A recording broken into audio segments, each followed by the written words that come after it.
Ministério Público, IBAMA, prefeituras da região e, é claro, a sociedade civil pressionam a Samarco para que ela assuma as graves consequências sociais, econômicas e ambientais geradas pelo rompimento das barragens de Fundão e Santarém, em Mariana. Na manhã da última quinta-feira, a presidente Dilma Rousseff sobrevoou a região atingida e também cobrou explicações da mineradora. Segundo ela, várias legislações foram descumpridas. A Samarco ainda não conseguiu dar explicações sobre a tragédia. Nesta sexta-feira, terminou o prazo para a mineradora responder se vai atender às 5 recomendações de assistência aos desabrigados propostas pelo Ministério Público. Até agora, os representantes da Samarco se reuniram apenas com vítimas de 2 dos 17 hotéis onde elas estão abrigadas. Em relação à remuneração mensal para as famílias atingidas pela tragédia e a indenização pelos prejuízos, a Samarco não informou quando vai começar a fazer os pagamentos.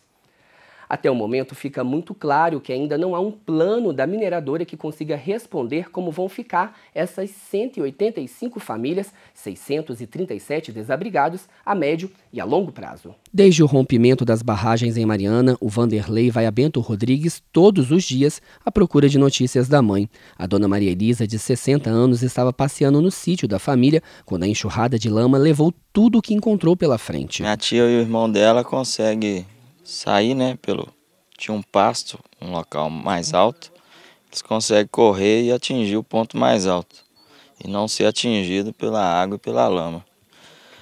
Mas infelizmente a minha mãe não teve essa mesma sorte, né?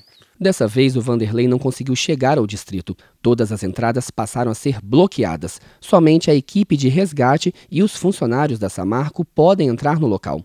De acordo com o coronel, a medida é para que o Corpo de Bombeiros possa concentrar os esforços na busca pelos desaparecidos. Para trabalho dos cães, né, a gente vai trabalhar com odor agora, e para também só a gente poder estar focado só nessa busca e resgate de pessoas e animais. Esse foi o lugar mais próximo que a nossa equipe conseguiu chegar. Desde a manhã da terça-feira, a Polícia Militar está proibindo o acesso ao distrito de Bento Rodrigues após serem registrados tremores de terra na região. Só os moradores são autorizados a irem até lá para ver se conseguem resgatar algum pertence. Daqui do alto dá para se ter uma dimensão do tamanho da destruição provocada por essa avalanche de rejeitos de minério. A lama já percorreu mais de 500 quilômetros e afetou 19 municípios de Minas Gerais e 3 do Espírito Santo. A Samarco afirma que os rejeitos não são tóxicos. Segundo o especialista em geotecnia, a composição dos resíduos de uma barragem depende do processo de separação do minério utilizado por cada empresa. Para o professor, não é normal que esse material tenha produtos químicos. Em termos gerais, são resíduos não tóxicos. Caso haja uma deposição ilegal, vamos dizer assim, de rejeitos, de produtos químicos tóxicos, é contrária às normas da própria barragem, né, das classes de barragem. Na sexta-feira, dia 13, termina o prazo para que a Samarco responda à recomendação do Ministério Público de Minas Gerais, que propôs à mineradora, entre outras medidas, o pagamento de um salário mínimo mensal para cada família. Para o promotor, a responsabilidade com as pessoas atingidas é da empresa, que vai precisar fornecer de imediato moradias aos desabrigados. Até o dia 18, nós vamos identificar a intenção de cada família e já vamos começar um processo preliminar de colocação dessas pessoas nas casas. Nós vamos exigir severamente que a empresa tome conta dessas pessoas, inclusive fornecendo móveis, mobiliário nessas casas, alimentação, por tempo indeterminado. Enquanto a empresa não reconstruir Bento Rodrigues, não refazer aquela vila e não garantir todos os direitos, inclusive indenizatórios dessa família, ela vai ter que arcar com todas as custas dessa família. Na quarta-feira, os executivos da BHP e da Vale, empresas donas da Samarco, e o diretor-presidente da Samarco se comprometeram a reconstruir as casas e a prestar apoio aos atingidos a longo prazo. Eles disseram que a empresa vai criar um fundo monetário para ajudar as vítimas e recuperar o meio ambiente. Nesse momento, nós estamos discutindo com o Ministério Público, com a Prefeitura, com a Defesa Civil, qual é a melhor maneira de executarmos a próxima etapa, que é transferir aquelas pessoas que quiserem, vão ter no seu devido momento, assim que a gente definir os critérios, que forem definidos os critérios, e nós vamos seguir o que for definido pelas autoridades. Assim que essas pessoas tiverem definido esse critério, essas pessoas vão poder ir para casas alugadas. Não é a solução definitiva, certamente que não é.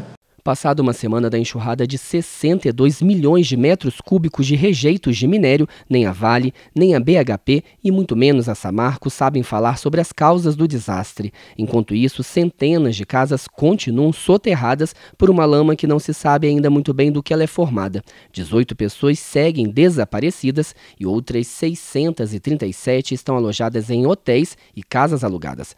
A maioria quer uma resposta para poder tentar reconstruir a vida, mesmo sabendo que muitas histórias não poderão ser resgatadas. A tragédia de Bento Rodrigues e os demais distritos para baixo que foram atingidos tem nome e tem responsável. Eu não tenho dúvida disso. Os bens, às vezes, a empresa responsável vai ressarcir. Mas a história e as percas, jamais eles vão ter o poder para ressarcir isso a cada um. O IBAMA vai aplicar 5 multas à mineradora Samarco devido aos danos causados pelo rompimento das barragens em Mariana. Os valores chegam a 250 milhões de reais. Entre as causas dessa penalidade está o lançamento de rejeitos nos rios, a perda da biodiversidade, o dano ao patrimônio público e a interrupção de energia elétrica em algumas cidades.